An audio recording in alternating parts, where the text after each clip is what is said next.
next speaker is Perrodin. She's a Wellcome Fellow at University College London. Catherine received a bachelor and master's degree in biomedical engineering from EPFL in Switzerland. Her doctoral research at Max Planck Institute for Biological Cybernetics focused on neurosubstrate of vocal processing in the primate brain. Catherine, I'm really looking forward to your talk. Take it away. Thank you very much. I hope you can all see my slides. So after we've had a few really interesting talks on the vocal production, I would now like to tell you about my work on vocal perception. So it's the other side of the coin. As you know, we humans use complex vocal sequences to communicate. We rely on speech as well as nonverbal vocalizations to exchange information with each other. And at this point, it should not come as a surprise that mice also rely on vocal sequences to communicate with each other. And so mouse vocal sequences or mouse songs are composed of these discrete frequency and amplitude modulated elements that you see above the picture here that are all happening at frequencies that are way outside of the human hearing range here in red. So that means they're ultrasounds. And so an extensive body of work has shown that these vocal signals indeed carry, fulfill a communicative function and carry information that listeners are able to use. And so, for example, in the case of songs produced by males in response to female cues, we know that these songs are attractive to female listeners and that they actually increase the mating success of the singers. And we also know that listeners are able to extract information about the singer from these songs. However, what we didn't know for sure is which of the many acoustic features in these complex vocal sound sequences are listeners actually extracting and using in the context of natural behavior. And so that's what my work aimed at answering. And so the first step to doing this is to actually replicate, as many other people have done before, replicate this natural mouse approach response to intact or to the playback of these male courtship songs inside the lab. And so this is what you see here. So you see here a female mouse in this 2-compartment box that has openings for 2 independent sound sources. And so in an experiment like this, as I'll talk to you in this talk, the behavior starts by putting the mouse in this silent and dark box. And so she'd have to explore a little bit in this baseline period. After this, the sound playback starts. And you'll see that we're exploiting these independent sound sources. So in this particular example, the speaker on the left remains silent, while the speaker on the left plays back normal male songs. And then we track the position of the mouse during the playback. We can measure how much time the mouse spends close to each of the 2 sound sources, indicated here. We then, after brief periods of silence, we repeat the presentation of the same sounds in the second trial. However, the key difference between the trials is that we swap the playback sides. So in this case, you'll see that songs this time are being played back through the left speaker and the right speaker is silent. And so you'll see here that, the mouse is starting to spend more time close to the speaker that plays back sounds compared to the silent speaker. And in the third trial, the mouse continues, in this case, to track this song playback speaker, even though it changed to a different part of the box. And so we do this for several trials, take these measures as time and transform these into a place preference index. And so basically a positive value of this index means the mouse displayed a preference for song over silence in this session. And so we did this with many different mouse listeners. And we found that the majority of mouse displayed a preference for song over silence in these sessions, and that the distribution of preference indices was positively biased towards a significantly positive value, as you can see here, suggesting that mice preferentially approach male song playback over silence over the course of one session, but also over the course of individual playback trials, and that it took, on average for this preference to emerge, it took about 20 seconds of sound playback.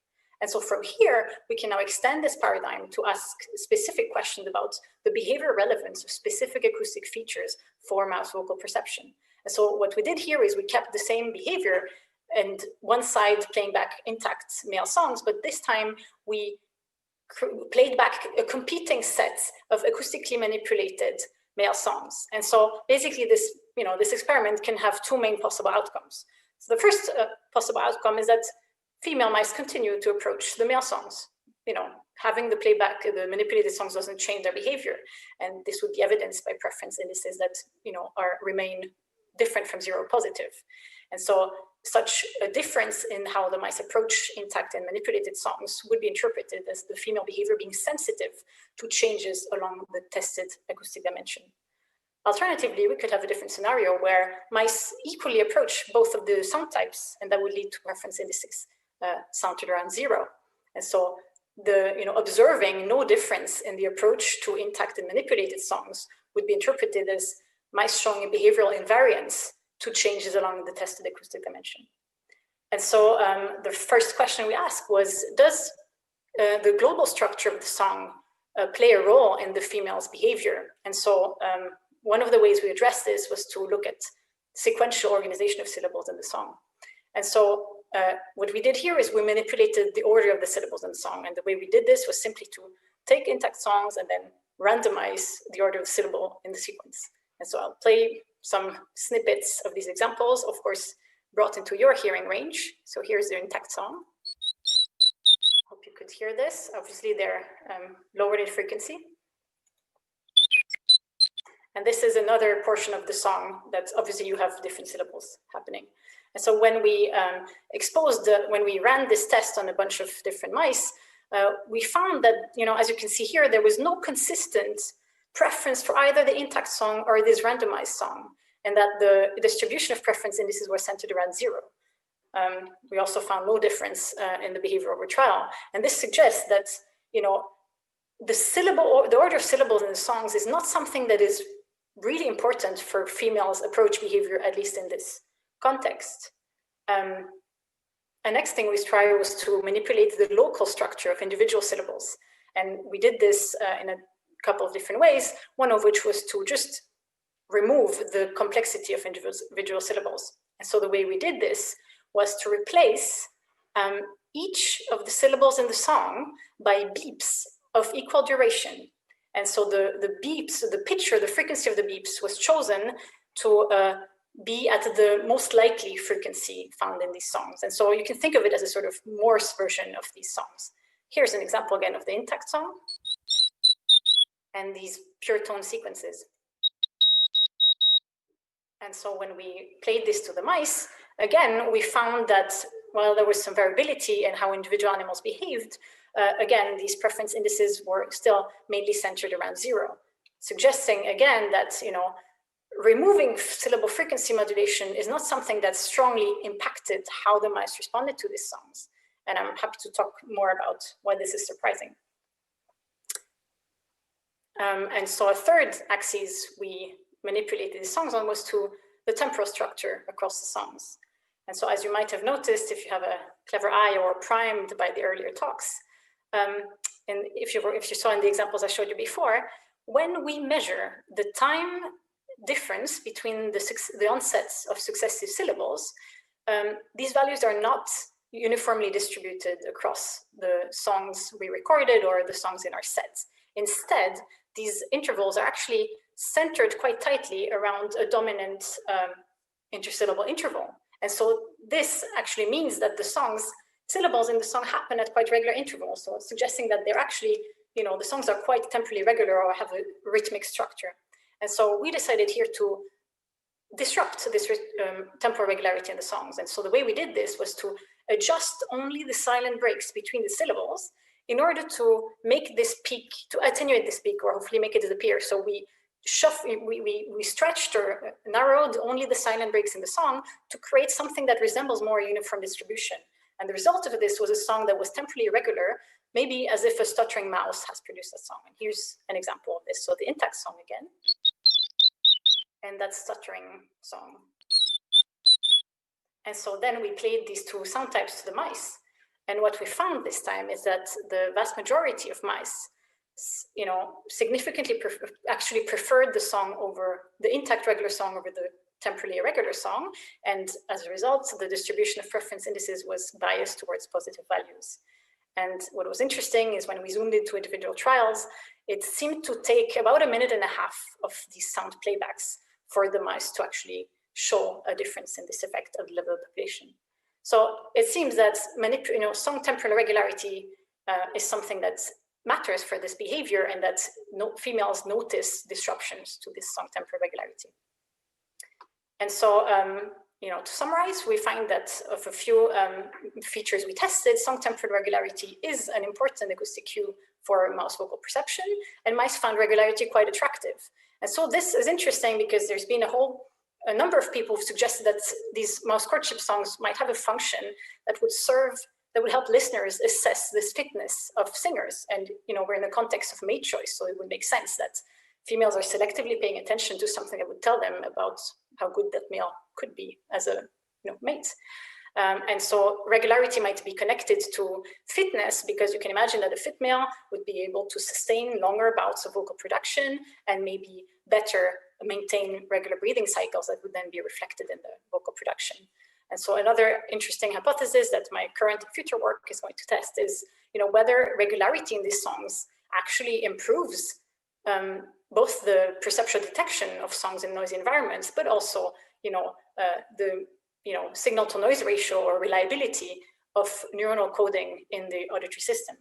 And interestingly, the syllable rate in these mouse songs is it falls into a common frequency range that has been shown to occur as well in primates as well as in human speech. And so with this, I'd like to thank you for your attention. Thank Dan Bendor, with whom I did this work, as well as Colombine Verza, who helped a lot with these experiments, as well as my funding sources. Thank you.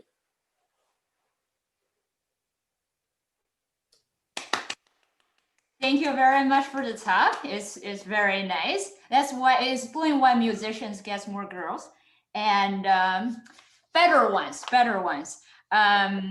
So there is one question from Cillian. And do you think mice use spectral cues in other contexts and behavior? Yeah, that's a really good question. And I think this is really, we know mice here can be trained to detect and report, spectral differences. We know that if you train a mouse to tell two syllables apart, you can do it. We know that if a mouse can tell apart a syllable and the pure tones I showed you. So, with training and in different contexts, the perceptual ability is there. So here we're asking specifically in this context whether that is used, and it doesn't seem likely. I mean, it doesn't exclude that in other types of contexts, these spectral cues would be used. And I think importantly here, all my manipulations on syllable shape, we're still keeping the energy of the sounds in the same frequency bands. So, for various reasons of, perceived loudness and, peripheral sensitivity. But it's very possible that it is helpful, certainly for discriminating, for example, songs from adults that are higher pitched than, surprisingly, songs from pups. So certainly spectral cues, play a role, and perhaps not necessarily in the way we want them to play a role, but they certainly have a role to play there. Thank you. And the next question from Isaac. Did you test changing the pitch of the songs? What do you think could happen if you change it? Yes, so I have actually started before we had all these disruptions to the lab work. I had tried some experiments where I changed the pitch of the song, where I tried to change the song so much that we actually fell onto a different frequency range, which would presumably not activate the same neurons. I don't have super conclusive results on this. I think what would happen is at some point, the songs would almost be perceived as a distinct category, because maybe changing the frequency or the pitch of these songs so dramatically could actually make it sound like either they come from an enormous mouse, or just generally be other sound altogether. And it's a little bit difficult to know what to know what the hypothesis for this would be. But that's a good question. Thank you. We have a lot of questions. I will try to okay, I will try to ask them as many as possible. Fabian says, thank you. How about syllable density? Did you also took a look at the a potential preference for faster versus shorter songs? Or yes. Shorter intervals. Yes. So I didn't test this formally here because I was really trying to, because of the nature of my behavior, I was really trying to keep the song length constant because otherwise it would be trickier to do the analysis, and it's from what we know about rate of vocal elements in, certainly in monkeys and, possibly other animals, faster is better. Even so fast, if it's not natural, is still better, because you would have, in some cases, a phenomenon of temporal summation or cloudless summation that would just make a faster rate of songs sound louder and therefore more noticeable. So I think, again, these things, doing a test like this would involve actually balancing out the perceived loudness, and I'm not completely sure how to do that. Yeah, but my guess would be faster is better. Yeah. And Yasser said, very nice. Did you try to extract the discrimination index across different delays across syllables? And I imagine the fitness of the animal would only slightly vary such delay across syllables. I'm not sure. I maybe can you come on screen and clarify that a bit for me? I'm not sure completely. Let me see if I can. Is the question maybe that regularity would not be an all or nothing thing, but maybe something that would vary over the course of a song, or yeah? I'm sorry, it's hard when I can't see the question written. So. Oh, I can see it written actually. Yeah, hi. Can you hear me now? Yes, I can. Very cool. Now I'm just wondering. So you measure the distance across the syllables, right? When you put I think B together, right? Then there was this preference for A, B, and then you also mentioned about this could be a mechanism for or an advantage to select for higher fitness, and I imagine that the fitness could only slightly vary this distance in time across syllables. I wonder if you measure your discrimination index with different delays between syllables rather than none versus the physiological delay. Yeah, so what I'm doing here in this manipulation is certainly not, any of the manipulations are not physiological manipulations, if that gets it asking. Yeah, so I haven't, I'm guessing, the question I hear in what you just said is, what is the individual variability? How regular, is there a difference between some singers that are just more regular, more often versus others? Yeah. Here, I'm doing something that is not regular. I just shuffle this within some constraints to keep the song the same length, and I have, some forbidden intervals.